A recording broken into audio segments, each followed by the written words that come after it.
Stevens-Johnson syndrome caused a University of Colorado Boulder student to be hospitalized for weeks. We cannot stress this enough. The photos may be too much for some. A doctor, his nurse, and the pharmacist all being sued for providing a pharmaceutical drug based on what the victim and his attorney insist was the wrong diagnosis. His eyes stitched shut, a breathing tube in his throat, and a skin rash over most of his body left him feeling like he had survived an inferno. How would you describe the pain sensation? It was 10 out of 10. Scott has asked us not to use his last name, but the 22-year-old has made a miraculous recovery from his days as a 19-year-old college sophomore when he woke up in a hospital burn unit, blind and voiceless. I had 2 surgeries on my eyes in order to, save them from not going blind. Like inside of my mouth, I had burns and cuts, so even I couldn't eat food. Scott had Stevens-Johnson syndrome, a condition known to be caused by the drug Lamictal. It's an anti-seizure medication sometimes used to treat bipolar depression. Scott, as you look back, do you think you have bipolar disorder? No. I've never had mental health issues before this. Scott had gone to the Aspen Creek Family Medicine in January of 2016 for his yearly physical and mentioned feeling a little depressed. He was given a questionnaire for bipolar disorder. Answering yes to at least 7 of 13 questions is supposed to indicate more follow-up, but even the one-page form says it's for screening purposes only and not to be used as a diagnostic tool. Scott only scored a 6, but Dr. Michael Elder miscounted, giving him a 7, and immediately prescribed Lamictal. Were you told about the black box warning when you were prescribed this drug? No, I wasn't. I didn't know about it, no. The black box warning that comes with the prescription warns of serious skin disorders leading to death and mentions the incidence of skin disorders was increased when this drug was administered at doses higher than recommended. There are so many things that were done wrong in this case, it's frightening. Helen Hoskins is the attorney Scott hired after he recovered from 3 weeks in the burn unit. She discovered Scott was prescribed twice the recommended dosage on day 1. And by the 2nd week, his dosage had been increased 4 times the recommended amount. Not only was the diagnosis false, he didn't have bipolar, and not only did he diagnose it with a screening tool, he prescribed Lamictal, a serious drug, a dangerous drug, at 4 times the recommended dose. Scott came back to Aspen Creek for a follow-up 8 days after starting Lamictal.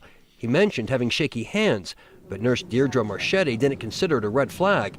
Here's part of her deposition. It's potentially a side effect of Lamictal. It's also a not uncommon symptom of anxiety. Now listen to the Walgreens pharmacist who admits giving Scott his prescription without ever mentioning the black box warning. A black box warning contains important prescribing information about a drug. And is a black box warning something you would use as a pharmacist? No. Scott's doctor also admitted in his deposition that he never discussed the black box warning and expressed no concerns about overdosing his patient. So there are other patients where you have deviated from the FDA's instructions and guidelines in prescribing Lamictal? Yes. And why would he overdose his own patient, given the obvious risk? His severity was more on the severe side, and that was a concern for me to treat him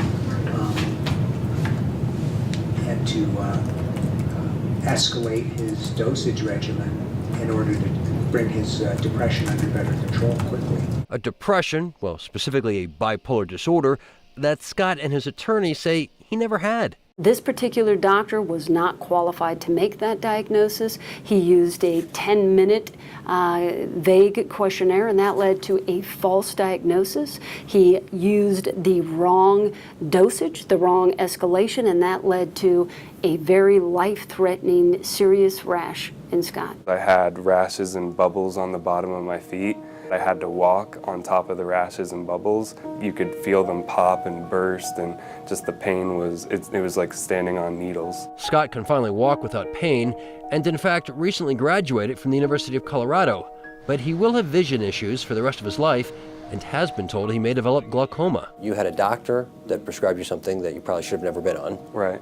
A nurse practitioner who didn't notice a week later, and a pharmacist who gave you something that they should have noticed. Are you going, what does it take to have someone catch this? Right. So it was just hard to believe that, out of, all the little checkpoints where someone could have caught what was going wrong, that they didn't. At the time of the depositions, Dr. Elder still hadn't reported the adverse reaction to the FDA, even though it's required. Scott's case is set to go to trial in October. Rob Lowe, Fox 31.